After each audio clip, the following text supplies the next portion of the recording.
News ബുള്ളറ്റിനിലേക്ക് സ്വാഗതം. പ്രധാന വാർത്തകൾ. 100 ദിനങ്ങൾ പിന്നിടുമ്പോൾ പ്രിയദർശിനി പദ്ധതി മുതൽ മിഷൻ സമുദ്ര വരെ സതീശൻ സർക്കാരിന്റെ വികസന മുന്നേറ്റം തുടരുന്നു.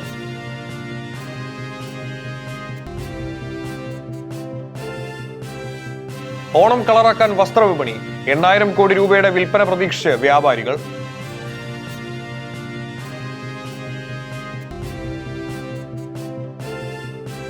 വാഹനങ്ങളിലെ അനധികൃത മോഡിഫിക്കേഷൻ നടപടി കടുപ്പിച്ച് MVD. ഓരോ നിയമലംഘനത്തിനും 5,000 രൂപ പിഴ.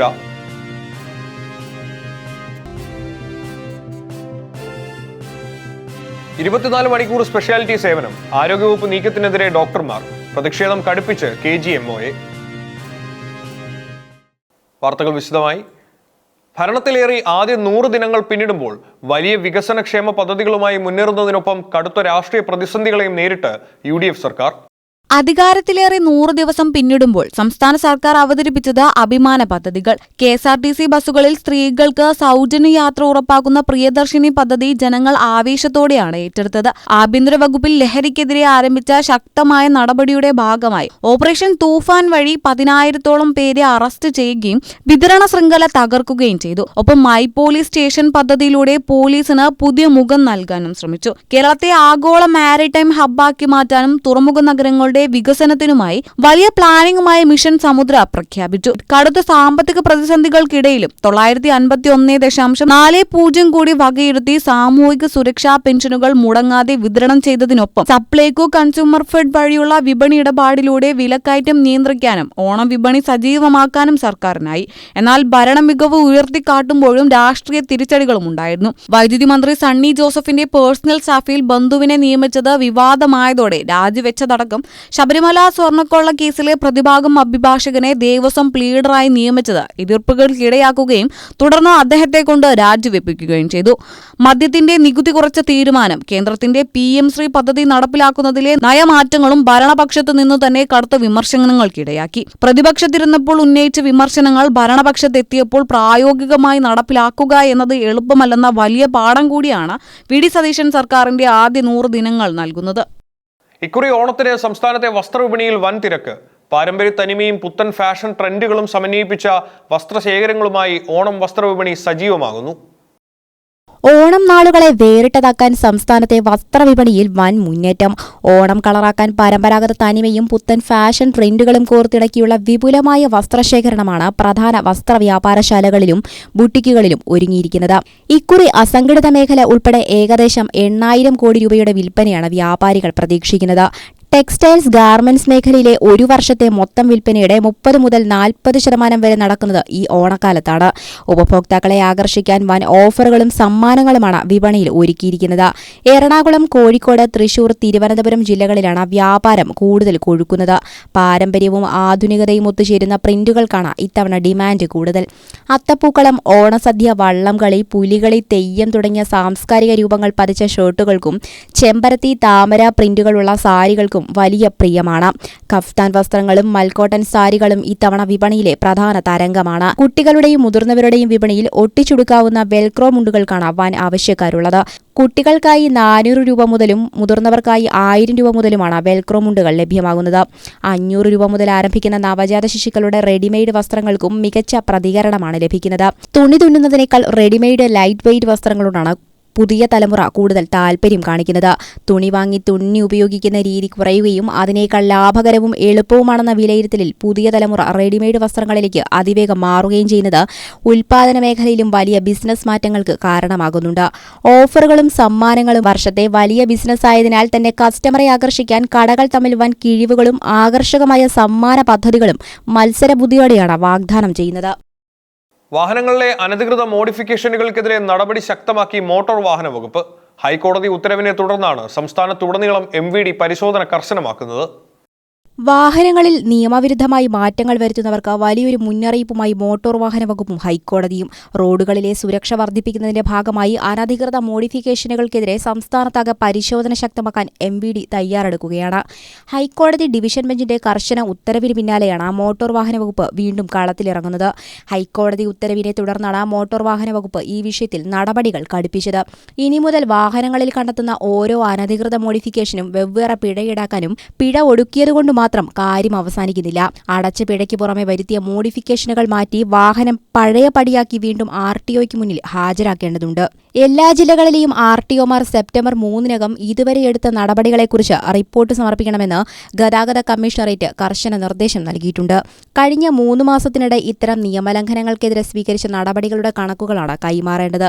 പ്രത്യേകിച്ച് സോഷ്യൽ മീഡിയ റീലുകൾ ചിത്രീകരിക്കുന്നതിനായി നിയമവിരുദ്ധമായി വാഹനങ്ങൾ മോഡിഫൈ ചെയ്യുന്ന പ്രവണത വർദ്ധിച്ചു വരുന്നതായി കണ്ടെത്തിയിട്ടുണ്ട്. ഇത്തരം വാഹനങ്ങൾ കണ്ടെത്താൻ പ്രത്യേക പരിശോധനകൾ നടക്കും. ഒന്നിലേറെ നിയമലംഘനങ്ങൾ ഉണ്ടെങ്കിൽ ഓരോന്നിനും 5000 രൂപ പിഴ ഈടാക്കണം. കമ്പനി അനുവദിച്ചതിൽ കൂടുതൽ ഒരു ലൈറ്റും വാഹനത്തിൽ ഘടിപ്പിക്കാൻ പാടില്ല. അതിതീവ്ര വെളിച്ചമുള്ള LED ലൈറ്റുകളും മറ്റ് കളർ ലൈറ്റുകളും പൂർണ്ണമായും നിരോധിച്ചിരിക്കുന്നു. വാഹനത്തിന്റെ വീതി കൂട്ടുന്ന രീതിയിലുള്ള ടയറുകൾ ഘടിപ്പിക്കുന്നതിനെതിരെ ശക്തമായ നടപടിയുണ്ടാകും. അമിതമായ ശബ്ദവും തീപ്പൊരിയും ഉണ്ടാക്കുന്ന പുകക്കുഴലുകൾ ഘടിപ്പിക്കുന്നത് കർശനമായും തടയും. ഹൈക്കോടതിയുടെ പ്രധാന നിർദ്ദേശങ്ങൾ ഇവയാണ്. കാൽനടയാത്രക്കാർക്കും മറ്റ് വാഹനങ്ങൾക്കും വലിയ അപകട സാധ്യതയുള്ളതിനാലാണ് ഇത്തരം മാറ്റങ്ങൾ വരുത്തുന്നതെന്ന് കോടതി വിലയിരുത്തി. അതിനാൽ റോഡ് സുരക്ഷ ഉറപ്പാക്കാൻ വിട്ടുവീഴ്ചയില്ലാത്ത പരിശോധനയുമായി മുന്നോട്ടു പോകാനാണ് MVDയുടെ പ്ലാൻ. സംസ്ഥാനത്തെ ജില്ലാ ജനറൽ ആശുപത്രികളിൽ 24 മണിക്കൂറും സ്പെഷ്യാലിറ്റി സേവനം ഏർപ്പെടുത്താനുള്ള ആരോഗ്യവകുപ്പിന്റെ നീക്കത്തിനെതിരെ KGMOയെ. ആവശ്യത്തിന് ഡോക്ടർമാരും ജീവനക്കാരുമില്ലാതെ സമയം ദീർഘിപ്പിക്കുന്നത് ആശുപത്രികളുടെ കാര്യക്ഷമതയെ ബാധിക്കുമെന്ന് ഡോക്ടർമാർ. കേരളത്തിലെ പൊതുജനാരോഗ്യ മേഖലയിൽ വീണ്ടും ഒരു വൻ തർക്കത്തിനും പ്രതിസന്ധിക്കും വഴി തുറന്നിരിക്കുകയാണ് ആരോഗ്യവകുപ്പിന്റെ പുതിയ തീരുമാനം.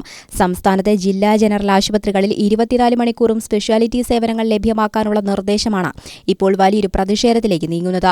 സർക്കാർ ലക്ഷ്യമിടുന്നത് മെഡിക്കൽ കോളേജുകളിലെ തിരക്ക് കുറയ്ക്കാനും സാധാരണക്കാരായ രോഗികൾക്ക് മെച്ചപ്പെട്ട ചികിത്സ രാത്രികാലങ്ങളിലും ഉറപ്പാക്കാനുമാണ്.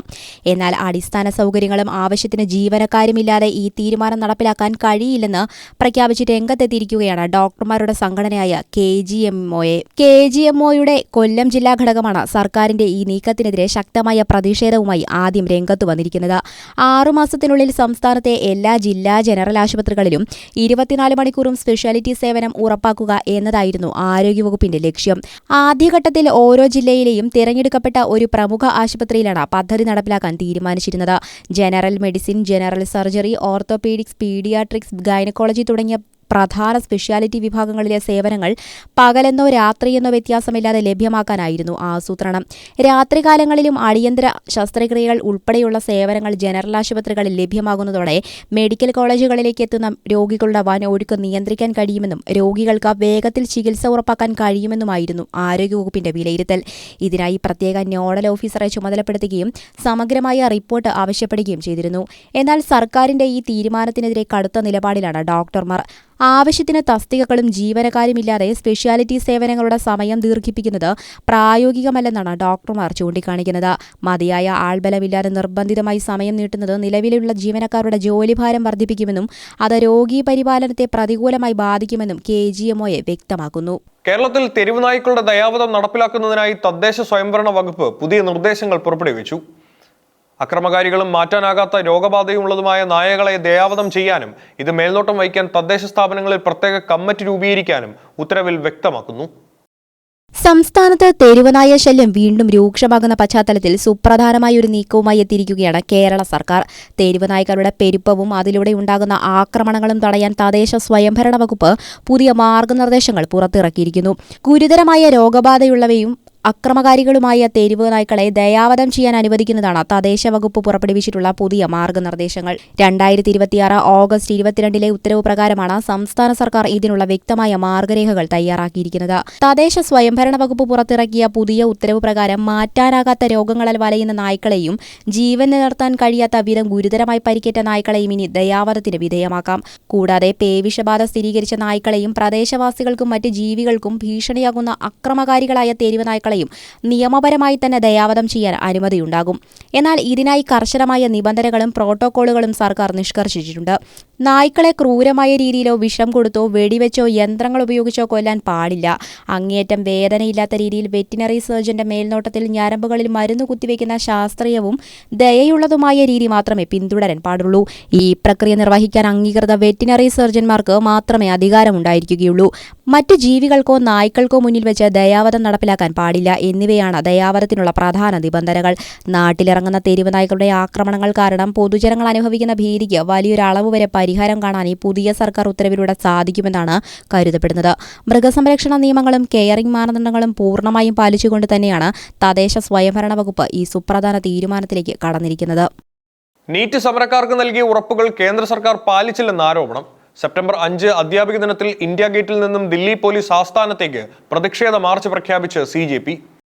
കേന്ദ്ര സർക്കാരും കോക്രോച്ച് ജനതാ പാർട്ടി നേതാക്കളും തമ്മിലുണ്ടായ ധാരണകളും വാഗ്ദാനങ്ങളും പൂർണ്ണമായും പാലിക്കപ്പെട്ടില്ലെന്നാരോപിച്ച് തെരുവിലേക്ക് വീണ്ടും സമരവുമായി യുവാക്കൾ ഇറങ്ങുകയാണ്. നീറ്റ് പരീക്ഷാ വിവാദവുമായി ബന്ധപ്പെട്ട് വിദ്യാർത്ഥികൾ നടത്തിയ ചരിത്രപരമായ പ്രക്ഷോഭങ്ങൾക്ക് ശേഷമാണ് കോക്രോച്ച് ജനതാ പാർട്ടി വീണ്ടും പ്രത്യക്ഷ പ്രക്ഷോഭത്തിലേക്ക് കടക്കുന്നത്. വരുന്ന സെപ്റ്റംബർ 5 അധ്യാപക ദിനത്തിൽ ദില്ലിയിലെ ചരിത്രപ്രസിദ്ധമായ ഇന്ത്യ ഗേറ്റിൽ നിന്നും ആരംഭിക്കുന്ന വൻ പ്രതിഷേധ മാർച്ച് ദില്ലി പോലീസ് ആസ്ഥാനത്തേക്ക് നടത്താനാണ് പാർട്ടിയുടെ വർക്കിംഗ് കമ്മിറ്റി തീരുമാനിച്ചിരിക്കുന്നത്. ജൂലൈ 25 അന്നത്തെ കേന്ദ്ര വിദ്യാഭ്യാസ മന്ത്രി ധർമ്മേന്ദ്ര പ്രധാൻ രാജിവെച്ചതിനെ തുടർന്ന് CJP നടത്തിവന്ന സമരം നിർത്തിവെക്കാൻ ധാരണയായത്. അന്ന് കേന്ദ്ര സർക്കാർ നൽകിയ ഉറപ്പുകൾ പ്രധാനമായും നീറ്റ് പരീക്ഷാ ചോർച്ചയുമായി ബന്ധപ്പെട്ട സമരം അവസാനിപ്പിക്കാൻ വിദ്യാർത്ഥികൾക്ക് മേൽ ചുമത്തിയ FIRകൾ പിൻവലിക്കുമെന്ന ഉറപ്പ്, നീറ്റ് വിഷയത്തിൽ പ്രതിസന്ധിയിലായി ആത്മഹത്യ ചെയ്ത വിദ്യാർത്ഥികളുടെ കുടുംബങ്ങൾക്ക് സാമ്പത്തിക സഹായം നൽകുമെന്ന വാഗ്ദാനം, പരീക്ഷാ നടത്തിപ്പുമായി ബന്ധപ്പെട്ട് പുതിയ സുതാര്യമായ പരിഷ്കാരങ്ങൾ കൊണ്ടുവരാനുള്ള ചർച്ചകൾ നടപ്പിലാക്കൽ എന്നിവയായിരുന്നു. സെപ്റ്റംബർ 5 ഇന്ത്യൻ ഗേറ്റിൽ നിന്ന് ദില്ലി പോലീസ് ആസ്ഥാനത്തേക്ക് നടത്തുന്ന ഈ പൂർണ്ണമായും സമാധാനപരമായ പ്രതിഷേധ റാലിയിൽ നീറ്റ് ദുരന്തത്തിൽ ജീവൻ നഷ്ടപ്പെട്ട വിദ്യാർത്ഥികളുടെ കുടുംബാംഗങ്ങളും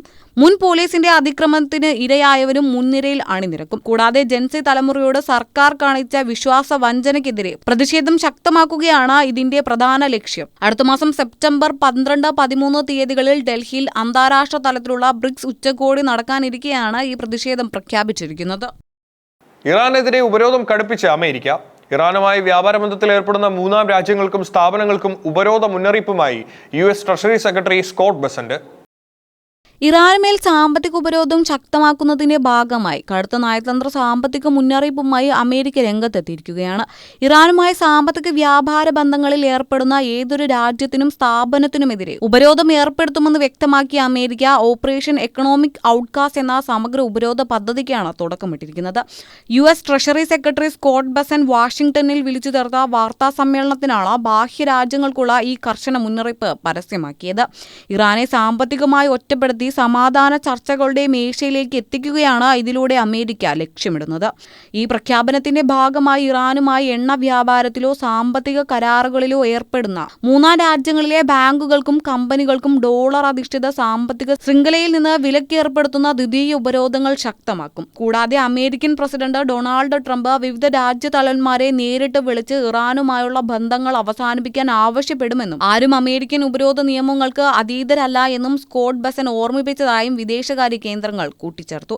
ക്രിപ്റ്റോ കറൻസി, സ്വർണ്ണ വ്യാപാരം, ബാങ്കിംഗ് ഇടപാടുകൾ, വ്യോമയാന, ഷിപ്പിംഗ് മേഖലകൾ എന്നിവയാണ് പ്രധാനമായും ഈ വിലക്കുകൾ ടാർഗറ്റ് ചെയ്യുന്നത്. അതേസമയം അമേരിക്കയുടെ മുന്നറിയിപ്പുകളെയും പുതിയ ഉപരോധങ്ങളെയും തള്ളിക്കളഞ്ഞ ഇറാൻ ഇത്തരത്തിലുള്ള പ്രതിസന്ധികളെ അതിജീവിക്കാനുള്ള ശേഷി തങ്ങൾക്കുണ്ടെന്നും ഉപരോധങ്ങൾ വഴി ജനങ്ങളുടെ പ്രതിരോധ വീര്യത്തെ തകർക്കാൻ കഴിയില്ലെന്നും പ്രതികരിച്ചു. അത്യാവശ്യമായ നയതന്ത്ര വ്യാപാര ബദലുകൾ കണ്ടെത്തുമെന്നും ടെഹ്റാൻ വ്യക്തമാക്കിയിട്ടുണ്ട്. മെസ്സി സന്ദർശനത്തിലെ സ്പോൺസർഷിപ്പ് തുകയുടെ ഉറവിടം തേടി GST വകുപ്പ്. വായ്പാ തിരിച്ചടവോ 18% GSTയോ പലിശ ഇടപാടുകളോ രേഖപ്പെടുത്താത്ത 206 കോടി രൂപയുടെ കൈമാറ്റത്തിൽ വിശദീകരണം നൽകാൻ പ്രമുഖ NBFCകൾക്ക് ഒരാഴ്ചത്തെ സമയം. മെസ്സി സന്ദർശനവുമായി ബന്ധപ്പെട്ട സ്പോൺസർ കമ്പനികളുടെ അക്കൗണ്ടിലെത്തിയ 206 കോടി രൂപയുടെ ഉറവിടത്തെക്കുറിച്ച് GST പ്രത്യേക അന്വേഷണ സംഘവും മറ്റ് സാമ്പത്തിക ഏജൻസികളും നടത്തുന്ന അന്വേഷണം നിർണായക ഘട്ടത്തിലേക്ക് കടന്നിരിക്കുകയാണ്. കേവലം 10 ലക്ഷം രൂപ മാത്രം അടച്ചു തീർത്ത മൂലധനമുള്ള സ്പോൺസർ കമ്പനിക്ക് എന്തടിസ്ഥാനത്തിലാണ് ഇത്രയും ഭീമമായ തുക കൈമാറിയതെന്ന സംശയത്തെ തുടർന്ന് ബാങ്കിംഗ് ഇതര സ്വകാര്യ സ്ഥാപനങ്ങളായ ഹിന്ദുജ ലെയ്ഡൻസ് ഫിനാൻസ്, ഗോകുലം ചിറ്റാൻ ഫിനാൻസ് എന്നിവയ്ക്ക് GST ഡിപ്പാർട്ട്മെന്റ് അന്വേഷണ സംഘം ഔദ്യോഗികമായി നോട്ടീസ് അയച്ചു. ഈ ഇടപാടുകൾ ആളുകൾക്ക് ആസ്തികൾ ഈടായി സ്വീകരിച്ചിട്ടുണ്ടോ, പരസ്യ കരാറുകളോ മറ്റ് വാണിജ്യ സേവനങ്ങളോ വാഗ്ദാനം ചെയ്തിട്ടുണ്ടോ, തുക തിരിച്ചടച്ചിട്ടുണ്ടോ തുടങ്ങിയ ചോദ്യങ്ങൾക്ക് ഒരാഴ്ചയ്ക്കുള്ളിൽ മറുപടി നൽകാനാണ് നിർദ്ദേശം. പരിശോധനയിൽ സ്പോൺസറുടെ കൈവശമെത്തിയ തുക സ്വന്തം ബിസിനസ് വരുമാനത്തിൽ നിന്നോ മൂലധനത്തിൽ നിന്നോ ഉള്ളതല്ലെന്നും സാധാരണ വാണിജ്യ വായ്പകളിൽ കാണാറുള്ള 18% GST പ്രോസസിംഗ് ഫീസോ പലിശ ഇടപാടുകളോ TDS രേഖകളോ ഇതിൽ രേഖപ്പെടുത്തിയിട്ടില്ലെന്നും കണ്ടെത്തിയിട്ടുണ്ട്. തുക അക്കൗണ്ടിലെത്തിയ ഉടൻ തന്നെ മറ്റു പല അക്കൗണ്ടുകളിലേക്ക് മാറിയിട്ടുള്ളതിനാൽ ഇത് കള്ളപ്പണം വെളുപ്പിക്കാനോ വിദേശത്ത് പണം കടത്താനോ വേണ്ടി ഉപയോഗിച്ച ഒരു ഇടനില അക്കൗണ്ട് ആയിരുന്നോ എന്ന സംശയം ശക്തമാണ്. പ്രധാന വാർത്തകൾ ഒരിക്കൽ കൂടി. 100 ദിനങ്ങൾ പിന്നിടുമ്പോൾ പ്രിയദർശിനി പദ്ധതി മുതൽ മിഷൻ സമുദ്ര വരെ സതീശൻ സർക്കാരിന്റെ വികസന മുന്നേറ്റം തുടരുന്നു.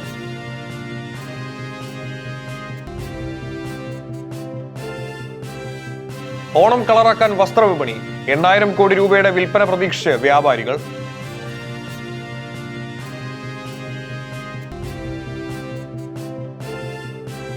വാഹനങ്ങളിലെ അനധികൃത മോഡിഫിക്കേഷൻ നടപടി കടുപ്പിച്ച് MVD, ഓരോ നിയമലംഘനത്തിനും 5,000 രൂപ പിഴ.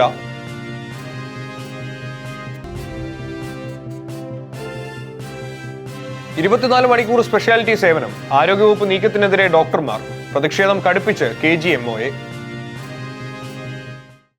വാർത്താ ബുള്ളറ്റിൻ അവസാനിച്ചു. നമസ്കാരം.